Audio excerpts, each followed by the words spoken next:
Welcome back to my channel. अगर आप इस चैनल पर नए हो तो चैनल को सब्सक्राइब ज़रूर करें। तो चलिए कहानी की शुरुआत करते हैं। ये कहानी दो लड़कियों के बारे में है जो छुट्टियों में हॉस्टल में स्टडी करने के लिए रुकती है, पर वहाँ उनके साथ भयानक वाक़या पेश आता है। कॉलेज की क्रिसमस की छुट्टियों में दो लड़कियाँ अपने हॉस्टल में अकेली रह रही थी, क्योंकि बाकी सभी लड़कियां छुट्टी के दौरान घर पर जा चुकी थी। वे दोनों लड़कियां अपने हॉस्टल में स्टडी करने वाली थी, लेकिन वे दोनों ही लैपटॉप में घंटों तक इंटरनेट चलाती रही। फिर थोड़ी देर बाद देर रात को उनमें से एक लड़की को भूख लगी और वो खाना खाने के लिए नीचे चली गई। उसने अपने दोस्त को कहा कि वो थोड़ी देर में ही वापस आ जाएगी। वह चाबी लेकर नीचे चली गई ताकि किचन का दरवाज़ा खोल सके। दूसरी लड़की अपने कमरे में बैठकर लैपटॉप चला रही थी और अपनी फ्रेंड के आने का इंतज़ार कर रही थी। फिर थोड़ी देर बाद उसे नींद आने लगी, इसीलिए उसने कपड़े बदले और वह सोने चली गई। फिर जैसे ही वह सोने वाली थी, उसे गड़गड़ाने के साथ किसी की पीड़ा में जो आवाज़, जो चीख निकलती है, वो सुनाई दी। वह बिस्तर पर जम गई। उसका दिल तेजी से धड़क रहा था। वह आवाज़ तो बंद हो गई थी, लेकिन उसकी जगह उसे कुछ घसीटने का शोर सुनाई देने लगा। वह लड़की बहुत डर गई थी।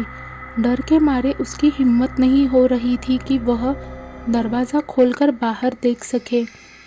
जैसे जैसे वह आवाज़ उसके करीब आती गई, वह डर के मारे कांपती रही। वह डर के मारे सुनती है कि जैसे जैसे घसीटने की आवाज़ उसके करीब आती गई, लेकिन फिर वह आवाज़ अचानक से दरवाजे के ठीक बाहर बंद हो गई।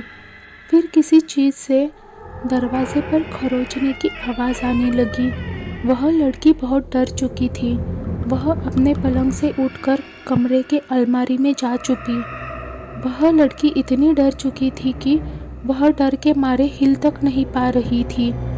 दरवाजे के बाहर उसे खरोंचने की आवाज़ लगातार सुनाई देती रही, पर किसी तरह उसे अलमारी में नींद आ गई।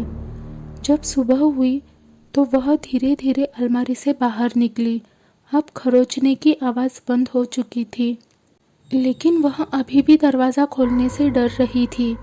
उसने अपनी खिड़की से बाहर देखा तो नीचे एक डाकिया गुजर रहा था, तो उसने उसे मदद के लिए आवाज़ लगाई।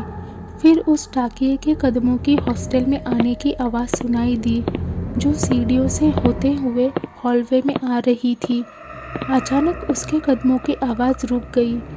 लड़की ने रोते हुए पूछा कि क्या सब ठीक है, लेकिन कुछ देर तक उसे कोई आवाज़ सुनाई नहीं दी। लेकिन फिर थोड़ी देर बाद उसने कहा कि हाँ, सब कुछ ठीक है।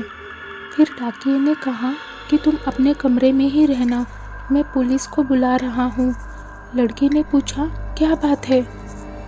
कुछ नहीं, डाकिये ने कहा, बस जहाँ हो वहीं रहो, बाहर मत आना। लेकिन लड़की पहले से ही दरवाज़ा खोलने वाली थी। लड़की ने जैसे ही दरवाज़ा खोला तो उसने देखा कि डाकिया उसके सामने खड़ा है। उसका चेहरा पीला पड़ गया था और आंखें डर के मारे खुली पड़ी थी। जब उसने नीचे देखा तो वह डर के मारे ज़ोर से चिल्लाने लगी। उसने नीचे देखा कि उसकी रूममेट का शरीर नीचे फर्श पर खून से लथपथ था और सब जगह उसका खून ही खून था। उसके सिर में किसी ने कुल्हाड़ी घोंप रखी थी और मदद मांगने के लिए उसके नाखून दरवाजे पर घिस गए थे और उनका खून निकल रहा था। तब जाकर वो अपने आप को कोस रही थी।